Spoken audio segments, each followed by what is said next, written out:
Hello नमस्कार दर्शकों।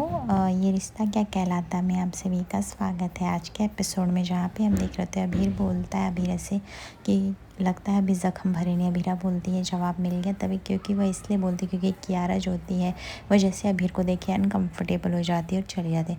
तभी अंशुमन आता है और वो बोलता है लगता है आप अभीरा के भाई हैं। वैसे जहाँ तक मैं समझदार हूँ, मैं समझ पाया हूँ कि आप उनके बड़े भाई। तभी अभीर बोलता है हाँ, और मैं भी जहाँ तक समझाऊँ आप अंशुमन जी हैं, राइट। तभी अंशुमन बोलता है अरे वाह, आप तो अच्छे से समझ गए। तभी यहाँ पे अभीर बोलता है इसी बात पे तो हमें गले मिलना चाहिए, और मैं तो बहुत ही खुश हूँ, मेरी बहन की शादी आपसे हो रही है और बस इसी खुशी में मैं चला आया। मैं सोचा मेरी बहन की खुशी दुगनी हो जाए। तभी यहाँ पे अंशुमन जो होता है तान्या को लेकर बोलता है ये मेरी बहन है, इसकी भी शादी होने वाली है। अभीर अभीर बोलता है किसके साथ, तो अंशुमन बताता है क्रिश के साथ। तभी यहाँ पे अभीर जो होता है वो बोलता है ऐसी क्या बैड सिचुएशन आ गई थी। तभी तान्या बोलती हाँ। तभी वो बोलता है अरे नहीं नहीं, जोक था, डोंट वरी। तभी अभीरा बोलती है भाई के जोक को छोड़ो, ये ऐसे ही जोक करते रहते। भाई ये बताओ रूही और कोई नानू सा क्यों नहीं आया। तभी बोलते रहे उनका वीज़ा तो जो पता ना हम जापानी उसमें क्या होता है। वीज़ा का अप्रूवल इतना लेट था ना कि इसलिए सिर्फ जल्दी जल्दी में मैं ही चलाया, उतने लोग का अप्रूवल नहीं। और शादी तुमने इतनी जल्दी रख दी, मुझे लगता है उनका आना मुश्किल ही है। तभी यहाँ पे अंशुमन जो होता है बोलता है कि अभीर मैंने बहुत साल पहले इंटरव्यू में देखा था, आपके पैरों में चोट लगी थी, आप चल नहीं पाते थे, फिर अभी आप बिल्कुल ठीक हो। अभीर बताते हैं क्योंकि यह सिर्फ नानू सा की वजह से, रूही की वजह से हुआ है। दूसरी तरफ हम देखते हैं कि अभीर जो होता है वो बारी बारी से जाके सबसे अपनी ब्लेसिंग्स ले रहा होता है, जहाँ पे फूफा सा और बुआ सा जो होते हैं वो आराम से उसको ब्लेसिंग दे देते हैं, लेकिन कावेरी और विद्या जो होते हैं उसे ब्लेसिंग नहीं देते हैं। उसके बाद वह जैसे मनीषा और मनोज के पास आगे बढ़ता है, वो लोग तो चले ही जाते क्योंकि कहीं ना कहीं कियारा की ज़िंदगी अगर आज ख़राब हुई है तो वो अभीर की वजह से।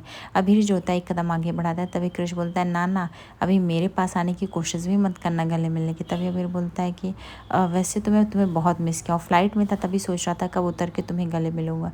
तुम दोनों भाइयों ने इतना अच्छा काम नहीं किया है, तुम दोनों भाइयों की वजह से मेरी दोनों बहनों की ज़िंदगी ख़राब हो गई है, तो इसलिए मैं तुम लोगों से तो कुछ भी रख ही नहीं सकता हो। तभी अरमान बोलता है और तुमने भी हमारे बहनों की ज़िंदगी ख़राब की है, तो प्लीज़ जस्ट स्टॉप इट।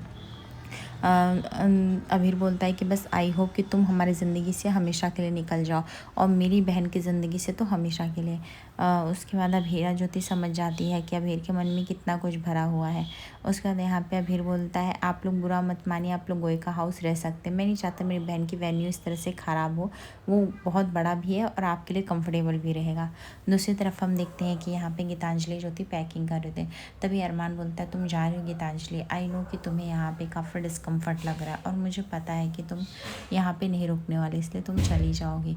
तभी यहाँ पे गीतांजलि बोलती है मैं अकेले तभी गीतांजलि बोलती है नहीं अरमान, मैं अकेली नहीं जाऊंगी, अगर मैं जाऊंगी तो मेरे साथ मायरा भी जाएगी। अरमान बोलता है कि गीतांजलि तुम्हें मैं कितनी बार बोलूँ कि मायरा नहीं जाएगी, बट तुम समझती क्यों नहीं। गीतांजलि बोलती बस करो अरमान, मायरा मेरी भी बेटी, भले मैंने जन्म नहीं दिया पर पाला पोसा और मेरा पूरा हक बनता है।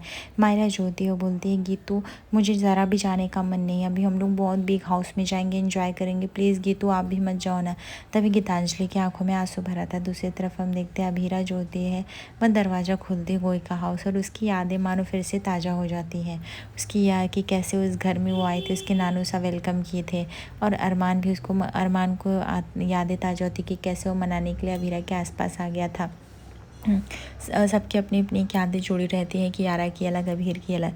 अभीरा जो होती है इमोशनल हो जाती है, दूसरी तरफ कियारा भी, क्योंकि कियारा भी कभी बहू बन के इस घर में आई हुई रहती। वो अलग बात है कि उन लोगों ने कभी उसको बहू नहीं माना। दूसरी तरफ यहाँ पे मायरा बोलती वाह पापा घर तो कितना बड़ा है, कितना मज़ा आएगा। अभीर जो होता है सबको बोलता है आप सब लोग के सामान रखवा दिए मैंने बेडरूम में, आप लोग जाके चेक कर लीजिए, अगर आप लोग को सब कुछ सही लगता है तो ओके, किसी भी चीज़ की ज़रूरत पड़ती है तो लेट मी नो। उसके बाद कियारा जाने लगती हो, कियारा को बोलता है कियारा तुम्हारा कमरा वही है जो पहले था, सो तुम अपने कमरे में जा सकते हो। कियारा बोलती मेरा कमरा कभी कुछ था ही नहीं, जो था वो चारों दीदी का। यह कह के कियारा जो होती है वहाँ से निकल पड़ती। तभी हम देखते हैं अभीरा जो होती है उस बेडरूम में जाती है जहाँ पे उसके सारे जनरेशन्स के फ़ोटोज़ रहते हैं, उसकी नानी माँ परनानी सबके। तभी यहाँ पे मायरा आ जाती, बोलती क्यूट आंटी आप क्या देख रहे हो। अभीरा जो होती है वो बताती है कि ये मेरी परनानी है और ये मेरी नानी है और ये मेरी माँ है ठीक है। और ये मेरी परनानी, तो इनका नाम नायरा। तभी बोलती वाह कितना मैचिंग मैचिंग नाम है, मेरा नाम मायरा और मेरा नाम और इनका नाम नायरा। तभी बोलती हाँ वो भी महाशैतानी थी, मम्मी बताती थी, और इसीलिए लगता है कि आप भी उन पे गए हो। और मैं अपनी मम्मी, तभी बोलती हाँ आपकी मम्मी तो एकदम आपकी तरह दिखती। बोलती नहीं मैं मेरी मम्मी तरह दिखती हूँ। तभी मायरा बोलती काश मेरी भी इतनी बड़ी फैमिली होती है आंटी, मेरी कितनी छोटू सी फैमिली, मुझे भी बिग बिग फैमिली चाहिए, मुझे भी चाहिए मेरा फ़ोटो यहाँ पे लगे। तभी यहाँ पे अभीरा बोलती है अच्छा क्यों नहीं लगेगी, अभी मैं लगा देती हूँ। उसके बाद यहाँ पे एक फ़ोटो क्लिक करती है अभीरा मायरा का और उस फ़ोटो फ्रेम में ज्वाइन कर देती है, जहाँ पे मायरा एकदम से खुश हो जाती है और उस फ़ोटो के साथ चिपक जाती है। बोलती वाओ अब से मैं, मेरी भी बिग फैमिली है, मैं कह सकती हूँ, और मैं भी इन्हीं लोगों के साथ रहती हूँ। तभी यहाँ पे दूसरी तरफ हम देखते हैं अरमान जो होता है वो बाहर से खड़ा होकर ये सब देख रहा होता है और वो एकदम से खुश हो जाता है कि चलो कैसे न कैसे करके भी मायरा जो होती है उसके संग है। तभी यहाँ पे हम देखते हैं कि अभीरा जो होती है वो अरमान को देखती है और बोलती है कि तुम्हें तो बहुत लकी हो जो तुम्हें ऐसी बेटी मिली। अरमान बोलता है कि थैंक यू, तो मायरा का फ़ोटो रखो, उसको मत हटाओ, ठीक है। दूसरी तरफ हम देखते हैं कि बाहर से यह आवाज़ जो होती है तानिया सुन लेती है, उसे गुस्सा भी आ रहा था अभीरा को, पर अभीरा तभी जो होती है अरमान से सवाल कर दी कि अरमान मुझे एक सवाल का जवाब दो, तुम यहाँ पे क्यों आए हो नौकरी करने, मतलब क्रिस के अंडर, तुम कहीं और भी तो जॉब कर सकते थे, यहाँ पे आने का क्या मतलब है। तभी अरमान बोलता है कि ज़्यादा बनने की कोशिश मत करो, ये मत सोचना मैं तुम्हारे लिए आया हूँ, मैं मेरे काम के लिए आया हूँ, मुझे तुम्हारी शादी से क्या, तुमसे भी रत्ती भर कोई भी फ़र्क नहीं पड़ता है, ठीक है। ऐसे कह के वो वहाँ से चला जाता है। तभी हम दूसरी तरफ देखते हैं यहाँ पे तानिया जो होती है वो सोच रही होती है कि आखिर ये सब क्या चल रहा है, और वह अंशुमन को बोलती है भाई मुझे शादी नहीं करनी, मैं इस गोयका हाउस में नहीं रह सकती। अंशुमन बोलता है क्या बात है बेटा बताओ तो सही। तानिया बोलती है बस मुझे वेन्यू नहीं पसंद है। अंशुमन बोलता है बात कुछ और है बताओ। तभी यहाँ पे तानिया बोलती है भाई मैं बात बताती हूँ पर बुरा तो नहीं लगेगा, आपको लगता है अभीरा सच में आपसे प्यार करती, मुझे तो ऐसा लगता है वो किसी प्रेशर में या फिर आपका मन रखने के लिए शादी करे, ऐसा लगता है किसी फॉर्मेलिटी बस कर रही है। तभी अंशुमन बोलता है ऐसा कुछ भी नहीं है। तभी वहाँ पे हम देखते हैं कि कृष आ जाता है। कृष बोलता है कि बाबू आपके लिए मैंने वेन्यू बुक कर दी। तभी यहाँ पे ताने बोलती कोई वेन्यू नहीं चाहिए।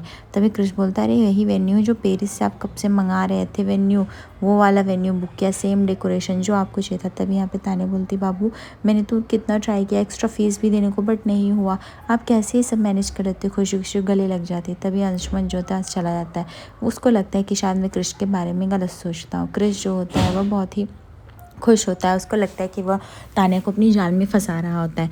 अरमान जो होता है अपने प्लान को एग्जीक्यूट करने के लिए वह फूफासा को बोल देता है कि आपको कृष ने बुलाया है पोद्दार हाउस, अब चले जाइए, और वह कृष को भी बोलता है वही सेम। तभी कृष बोलता है कि पहली बात तो वो बंसल हाउस है, अब पोद्दार नहीं रह गया।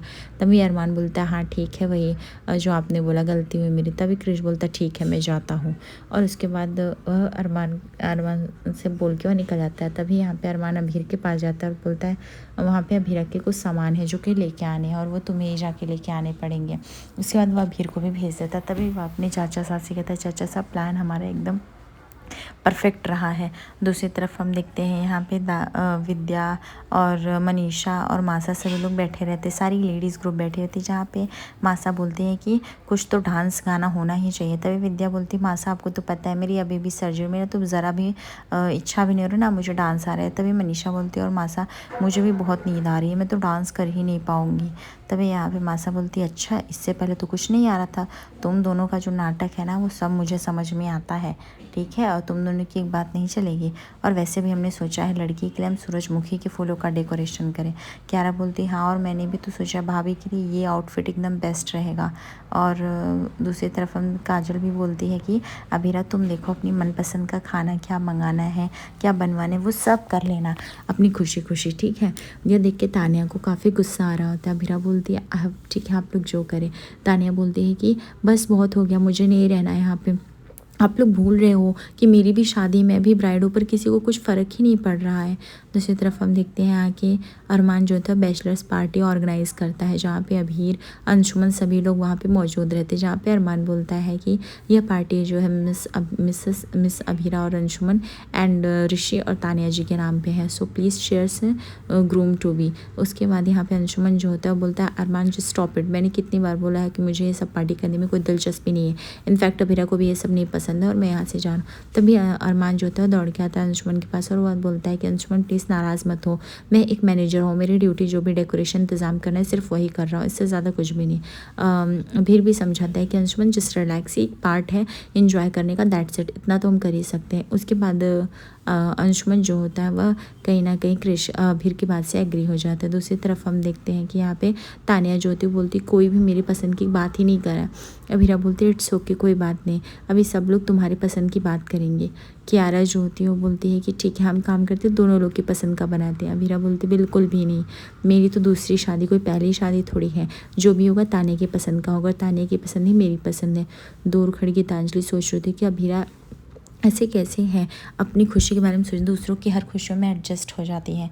तभी देखते हैं अरमान जो होता है वह सही मौके का फ़ायदा उठा के फटाफट वह फाइल ढूंढने लगता है, क्योंकि उसको उसकी फैमिली के लिए काम करना होता है। लेकिन जैसे वह बाहर निकलता है दरवाजे को देखता है, क्रिश और फूफा सामी की ज़बरदस्त बहस हुई रहती है, जहाँ पे क्रिश जो होता है बोलता है कि मुझे शराब पीने दीजिए।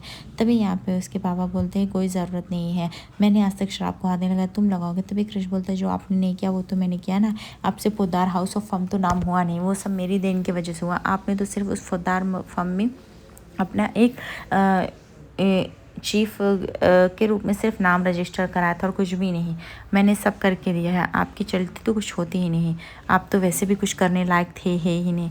ये सुनकर संजय को गुस्सा आता है, संजय हाथ उठाता है पर क्रिश उसका हाथ पकड़ लेता है और बोलता है कि आज तो कर दिया था लेकिन नेक्स्ट टाइम से करना भी बंद, नहीं तो बुढ़ापे में ये हाथ तोड़ कर दे दूंगा, जो कि अच्छा नहीं लगेगा, ठीक है। तो और वह जो होता है वो संजय को धक्का दे देता है, जहाँ पे अरमान जो होता है वो संजय को संभाल लेता है। संजय अरमान को देखने लग जाता है, तभी क्रिश को गुस्सा आ जाता है और वह अरमान को बोलता है कि तुम यहाँ पे क्या कर रहे हो, तुमने जो काम बोला है वो ख़त्म होना चाहिए ना, हमारे फैमिली मैटर में इन्वॉल्व होना बंद करो, और हाँ काम से काम रखो, अभी जस्ट गेट आउट एंड यहाँ से जैसे चलेगा मुँह में दिखाओ। अरमान को काफ़ी गुस्सा आता है लेकिन वह कुछ नहीं कर पाता। आज रात के एपिसोड में देखेंगे जहाँ पे अरमान नशे की धुत में होके अभीरा को प्रपोज कर देता है, जहाँ पे अभीरा काफ़ी कंफ्यूज्ड होने लगती है कि आखिर अरमान उसके नज़दीक क्यों आ रहा है, उसको आई लव यू क्यों बोल रहा है ना। और दूसरी तरफ हम देखते हैं संगीत की तैयारी की वजह से कावेरी जो होती है वो कब से अभीरा को ढूंढ रही होती है कि किधर गए। तभी गीतांजलि बोलती हो सकता है अरमान भी नहीं है, वो दोनों एक दूसरे के साथ हुए। सुनकर सभी लोग शॉक हो जाते हैं। आगे एपिसोड पे से बने रहे दर्शकों, लाइक और सब्सक्राइब करें फॉर मोर अपडेट्स। धन्यवाद।